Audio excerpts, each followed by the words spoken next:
நண்பர்கள் அனைவருக்கும் வணக்கம். இன்னைக்கு நம்ம இந்த வீடியோவில் குடும்ப அட்டைதாரர்களுக்கு மகிழ்ச்சி அளிக்கக்கூடிய தகவல் ஒன்று வெளியாகி இருக்கு. ஸோ அதை பற்றி தான் இப்போ நம்ம பார்க்க போகிறோம்.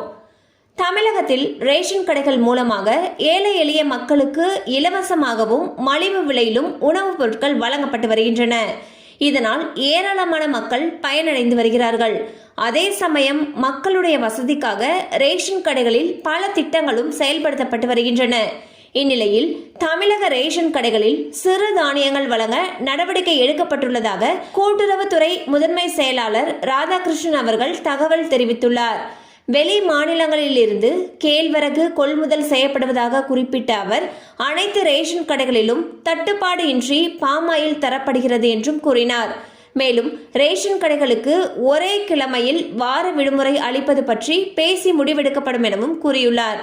ஸோ பார்த்தீங்கன்னா ரேஷன் கடைகளில் சிறு தானியங்கள் வழங்குறதுக்கு நடவடிக்கை எடுக்கப்பட்டிருக்கிறதாக சொல்லியிருக்காங்க.